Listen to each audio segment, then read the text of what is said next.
The murder trial begins today in the killing of an 87-year-old woman found in the trunk of her car. Daniel French pleaded guilty last week to lesser charges, but not on the count that could carry the death penalty. Local 12's Larry Davis joins us now live in Hamilton, where jury selection begins in the case. Larry. Hi, Cammie. We thought we would have a jury by now and be well into opening statements, but we are nowhere close to even picking a jury at this point. The delay, a jury pool of well over 200 people, and it's going to take a lot more time than first thought. Now, once picked, jurors will hear one of the most horrific murder cases in Butler County history. Daniel French looked nothing like the man we had seen in prior court appearances.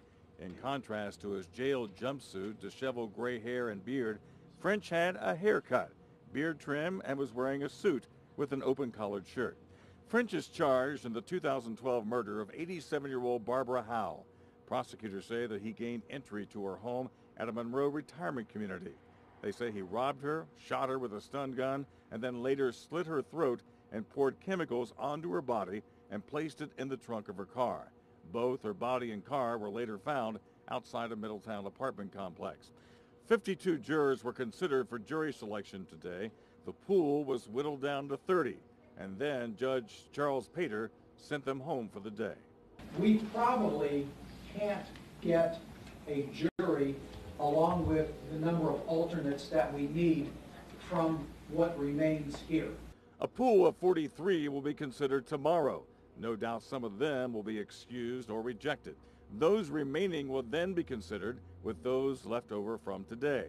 Once seated, they will consider 2 counts of aggravated murder, the remaining charges against French after he pleaded guilty to the lesser of the charges last week. He could get the death penalty. And Cammie, many of today's prospective jurors were excused because of work reasons or for personal reasons, but 3 were dismissed after they were asked how they felt about the death penalty. And those 3 people said they would feel very uncomfortable about considering a death penalty case. Live in Hamilton, Larry Davis, Local 12 News. Cammie, back to you. All right, Larry, thank you. The jury selection is expected to continue through tomorrow with the opening statements scheduled for Wednesday morning, and the trial could last up to 3 weeks.